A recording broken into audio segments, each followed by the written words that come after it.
I'm a little nervous because my wife, Yvonne, said to me, she said, Jeff, you watch the TED Talks? I said, yes, honey, I love TED Talks.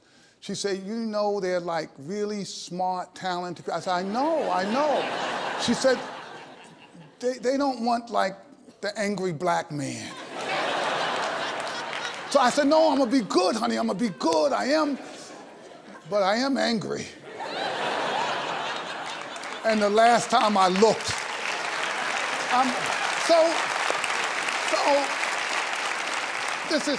this is why I'm excited, but I'm angry. This year, there are going to be millions of our children that we're going to needlessly lose. That we could, right now, we could save them all. You saw the quality of the educators who were here.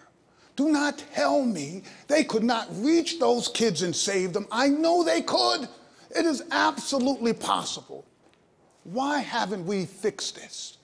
Those of us in education have held on to a business plan that we don't care how many millions of young people fail. We're going to continue to do the same thing that didn't work. And nobody is getting crazy about it, right? Enough to say enough is enough. So here's a business plan that simply does not make any sense. You know, I grew up in the inner city, and there were kids who were failing in schools 56 years ago when I first went to school. And those schools are still lousy today. 56 years later. And you know something about a lousy school? It's not like a bottle of wine, right? Where you say like 87 was like a good year, right? That's not how this thing, I mean, every single year, it's still the same approach, right? One size fits all. If you get it, fine, and if you don't, tough luck. Just tough luck. Why haven't we allowed innovation to happen? Do not tell me we can't do better than this. Look, you go into a place that's failed kids for 50 years, and you say, so what's the plan? And they say, well, we're going to do what we did last year this year. What kind of business model is that? Banks used to open and operate between 10 and 3. They operate 10 to 3. They were closed for lunch hour. Now, who can bank between 10 and 3? The unemployed. They don't need banks. They got no money in the banks. Who created that business model, right? And it went on for decades. You know why? Because they didn't care. It wasn't about the customers. It was about bankers. They created something that works for them. How could you go to the bank when you were at work? It didn't matter. Then they don't care whether or not Jeff is upset he can't go to the bank. Go find another bank. They all operate the same way, right? Now, one day, some crazy banker had an idea. Maybe we should keep the bank open when people come home from work. They might like that. What about a Saturday? What about introducing technology? Now, look, I'm a technology fan, but I have to admit to you all, I'm a little old. So I was a little slow, and I did not trust technology. And when they first came out with those new contraptions, these tellers that you put in a card and they give you money, I was like, there's no way that machine is going to count that money right. I am never using that, right? So technology has changed. Things have changed. Yet not in education. Why? Why is it that when we had rotary phones, when we were having folks being crippled by polio, that we were teaching the same way then that we're doing right now? And if you come up with a plan to change things, people consider you radical. They will say the worst things about you. I said one day, well, look, if the science says, this is science, not me, that our poorest children lose ground in the summertime, right? You see where they are in June, you say, okay, they're there. You look at them in September, they've gone down. You say, woo. So I heard about that in '75 when I was at the ed school at Harvard. I said, oh, wow, this is an important study because it suggests we should do something. Every 10 years, they reproduce the same study. Says exactly the same thing. Poor kids lose ground in the summertime. The system decides you can't run schools in the summer. You know, I always wonder, who makes up those rules? For years, I went to the Harvard Ed School. I thought I knew something. They said it was the agrarian calendar and the people had, but let me tell you why that doesn't make sense. I never got that. I never got that because anyone who knows if you farm, you don't plant crops in July and August. You plant them in the spring. So who came up with this idea? Who owns it? Why did we ever do it? Well, it just turns out in the 1840s, we did have, schools were open all year. They were open all year because we had a lot of folks who had to work all day. They didn't have any place for their kids to go. It was a perfect place to have schools. So this is not something that is ordained from the education gods. So why don't we? Why don't? Because our business has refused to use science. Science. If you have Bill Gates coming out and say, look, this works, right? We can do this. How many places in America are going to change? None. None. Okay, yeah, there are two.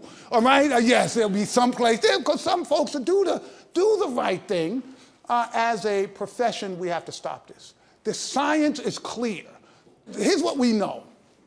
We know that the problem begins immediately. Right? This idea 0 to 3. My wife Yvonne and I, we have 4 kids, 3 grown ones and a 15-year-old. It's a longer story. With our first kids, we did not know the science about brain development. We didn't know how critical those first 3 years were. We didn't know what was happening in those young brains. We didn't know the role that language, a stimulus and response, call and response, how important that was in developing those children. We know that now. What are we doing about it? Nothing. Wealthy people know, educated people know, and their kids have an advantage. Poor people don't know, and we're not doing anything to help them at all. But we know this is critical. Now, you take pre-kindergarten. We know it's important for kids. Poor kids need that experience. Nope. Lots of places, doesn't exist. We know health services matter. People, we provide health services and people are always fussing at me about, because I'm all into, accountability and data and all of that good stuff. But we do health services. I have to raise a lot of money. And people used to say, when they come fund us, Jeff, why do you provide these health services? I used to make stuff up, right? I'd say, well, a child who has cavities is not going to be able to study as well. And I had to, because I had to raise the money, right? But now I'm older, and you know what I tell them? You know why I provide kids with those health benefits and the sports and the recreation and arts? Because I actually like kids, right? I actually like kids, right? But when they really get pushy, people really get pushy, I say, I do it because you do it for your kid. And you've never read a study from MIT that says giving your kid dance instruction, right, is going to help them do algebra better. But you will give that kid dance instruction and you will be thrilled that that kid wants to do dance instruction and it'll make your day. And why shouldn't poor kids have the same opportunity? It's the floor for these children. So here's the other thing.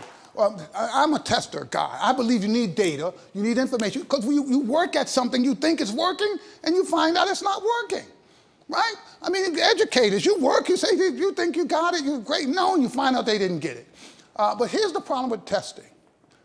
The testing that we do, we're going to have our test in New York next week, right? It's in April. You know when we're going to get the results back? Maybe July, maybe June. And the results have great data. They'll tell you Raheem really struggled, couldn't do 2-digit multiplication, and it's so great data, but you're getting it back after school is over. And so what do? You go on vacation.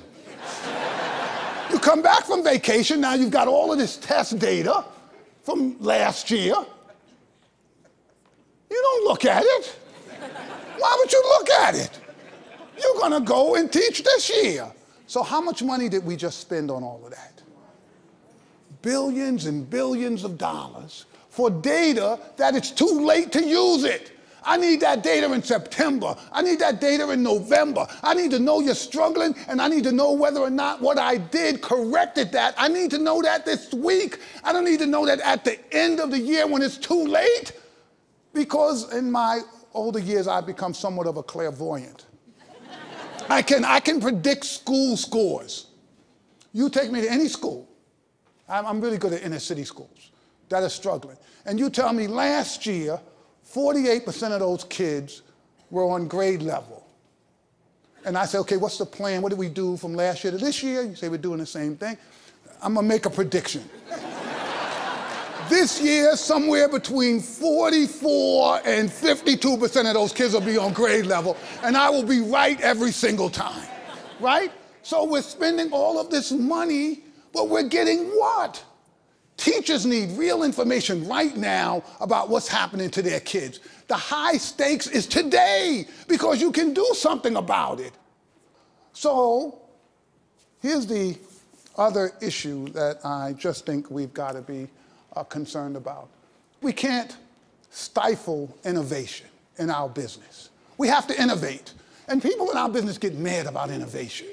They get angry if you do something different. If you try something new, people always say, it's charter schools.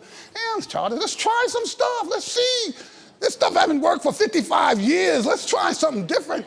And here's the rub. Some of it's not going to work. You know, people tell me, yeah, those charter schools, a lot of them don't work. A lot of them don't. They should be closed. I mean, I really believe they should be closed. But we can't confuse figuring out the science and things not working with we shouldn't therefore do anything, right? Because that's not the way the world works. You think about technology. Imagine if that's how we thought about technology. Every time something didn't work, we just threw in a towel and said, let's forget it, right? You know, they convinced me, I'm sure some of you were like me, the latest and greatest thing, the Palm Pilot. They told me, Jeff, if you get this Palm Pilot, you'll never need another thing. That thing lasted all of 3 weeks. It was over. I was so disgusted I spent my money on this thing. Did anybody stop inventing? Not a person, not a soul. The folks went out there, they kept inventing. The fact that you have failure, that shouldn't stop you from pushing the science forward. Our job as educators, there's some stuff we know that we can do, and we've got to do better. The evaluation, we have to start with kids early. We have to make sure that we provide the support for young people. We've got to give them all of these opportunities. So that we have to do. But this innovation issue, this idea that we've got to keep innovating until we really nail this science down is something that is absolutely critical. And this is something, by the way, that I think is going to be a challenge for our entire field. America cannot wait another 50 years to get this right. We have run out of time. I don't know about a fiscal cliff, but I know there's an educational cliff that we are walking over right this very second.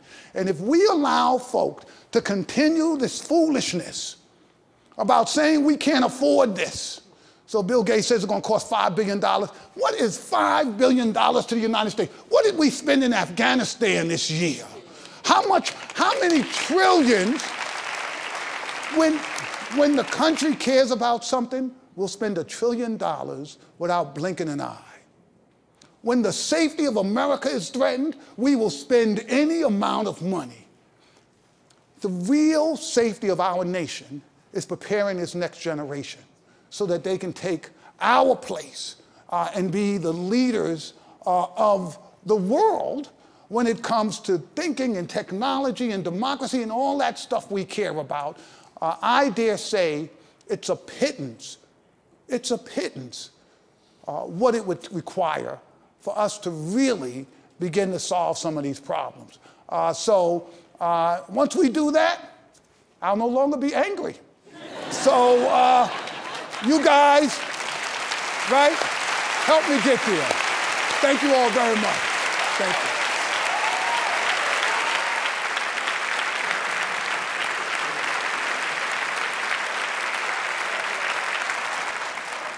So what is the high school dropout rate at Harlem Children's Zone? Well, you know, John, 100% of our kids graduated high school. Last year in my school, 100% of them went to college.